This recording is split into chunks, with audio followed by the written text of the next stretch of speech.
جب عمران خان لاؤ پروجیکٹ کا اجرا کیا گیا تھا تو اس وقت جو بیانیہ بنایا گیا تھا، جو آفیشلی کاغذ کے اوپر نہیں لیکن زبانی لیکن آفیشیل پوزیشنز کے اندر تمام میڈیا چینلز کو فیلڈ کیا گیا تھا، وہ یہ کہ آپ نے اس حکومت کو کم از کم جو ہے نا 2-2.5 سال دینے ہیں، آپ 3 مہینے کی بات نہیں کریں، اور آپ نے اس کے بارے میں بڑا بیانیہ بنانا ہے۔ اور عمران خان کے اوپر تنقید جو ہے وہ اداروں کے اوپر تنقید سمجھی جائے گی، یہ لائن بار بار تمام میڈیا مالکان کو اور مین سٹریم اینکرز کو بتائی جاتی تھی۔ تو عمران خان کے اوپر جب آپ تنقید کرتے ہیں تو بنیادی طور پر آپ ریاستی اداروں پر تنقید کرتے ہیں، جس کی بالکل اجازت نہیں ہے۔ تو عمران خان کو مکمل طور پر انسٹال کروانے میں اور عمران خان کو مکمل طور پر میڈیا کے ذریعے سپورٹ دلوانے کا جو کام تھا وہ اس پروجیکٹ کا ایک حصہ تھا۔ عمران خان کو لانے میں جو نظام موجود تھا، جس کے اندر پی ٹی آئی میں جو الیکٹیبل کینڈیڈیٹس ہیں، جہانگیر ترین کا جہاز جو ہے، وسائل کا استعمال ہے، فائلوں کا استعمال ہے، تو ایک پورے کا پورا نظام بنایا گیا۔ بعض ججز کو جو اب ریٹائر ہو چکے ہیں ان کو استعمال کیا گیا اور ان کے ذریعے فیوریبل فیصلے کروائے گئے۔ جو مخالفین تھے ان کو جیلوں کے اندر ڈلوایا گیا، حلقے مکمل طور پہ خالی کروائے گئے، جو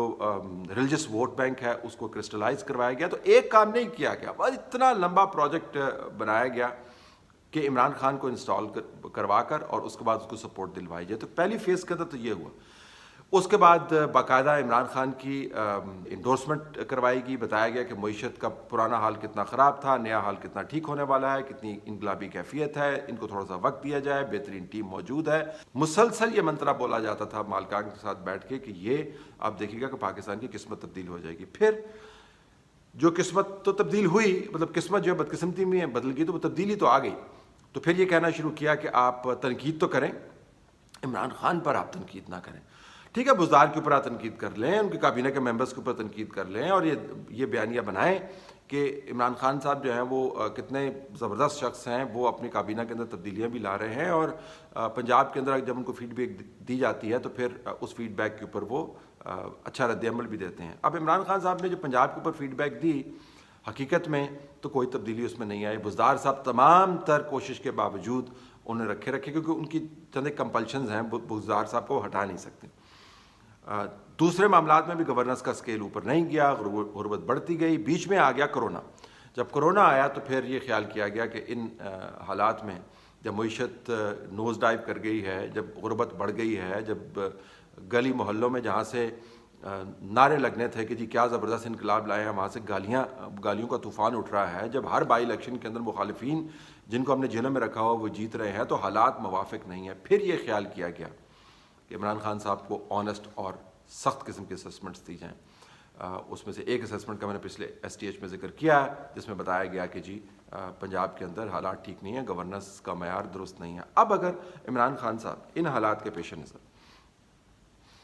اسمبلی ڈیزالو کر دیتے ہیں، کیونکہ ان کے پاس نیشنل اسمبلی ڈیزالو کرنے کا اختیار ہے، سینٹ کے اندر آلریڈی انہوں نے ایک اپنا نظام بنا لی، تو آپ نے اس اسمبلی کو استعمال کر لیا ہے سینٹ کے اندر حالات کو اپنے قابو میں رکھنے کے لیے، لہٰذا اس اسمبلی کو استعمال کرتے ہوئے اب آپ اپنے مستقبل کے لائے عمل کو تیار کریں۔ ظاہر ہے یہ بڑا دھچکا ہوگا کہ ایک پروجیکٹ جو اتنی محبت کے ساتھ لانچ کیا گیا، اتنے وسائل کے ساتھ لانچ کیا گیا، آئین اور قانون کو ڈاج کرتے ہوئے اس کو انسٹال کروایا گیا، اس کی ایسی پٹائی جو دیکھی نہ سنی۔ مثلا دوسرے جو پروجیکٹس ہوتے تھے ان کو فیل ہوتے ہوتے ٹائم لگا، یہ جو پروجیکٹ ہے اس نے حیران کن حد تک جو ہے جلدی سے یہ کولیپس کر گیا، اور اس کی جو بنیاد تھی وہ مکمل طور پر آپ کو کھوکھلی ہوتی ہوئی نظر آئی۔ تو ایک دھچکا تو ہے۔ یہ میں آپ کو ویسے بتا دوں کہ میری اپنے اسسمنٹ کے اندر اگر P T I Imran Khan کی قیادت میں اپنا اوریجنل بیانیہ برقرار رکھتی، اپنی اوریجنل جینون سیاست جو ہے وہ کرتی رہتی، اور بیچ میں آ کے یہ شارٹ کٹ لینے کی کوشش نہ کرتی، تو ابھی بھی عمران خان صاحب کے جو گورننس کے مسائل ہیں وہ نہ ہوتے، ان کے پاس بندے موجود ہوتے جو ان کو صحیح ایڈوائز کر پائیں۔ لیکن ایک مرتبہ جب آپ نے راستہ چھوڑ دیا تو پھر آپ اس اصل راستے پہ واپس نہیں آ سکتے۔ تو ان کے لیے مقتدر حلقوں کے لیے دھچکا تو یقیناً ہوگا، لیکن ان میں فوائد بھی ہیں۔ مثلاً ایک تو یہ کہ کوئی یہ نہیں کہہ پائے گا کہ جو آج کا الزام لگتے ہیں کہ موجودہ فوجی قیادت جو ہے وہ بہت زیادہ پرو عمران خان ہے، تو اگر اسمبلیز پہلے ڈیزالو ہو جاتی ہیں اور نئے انتخابات ہو جاتے ہیں تو 2018 کے اندر کیا ہوا وہ پرانا قصہ بن جاتا ہے، تو ایک نئی لیگیسی کا آغاز ہو جاتا ہے۔ یہ بھی فائدہ ہوگا کہ تمام تر جو انرجی ہے، تمام تر جو غصہ ہے، تمام تر جو منفیت ہے،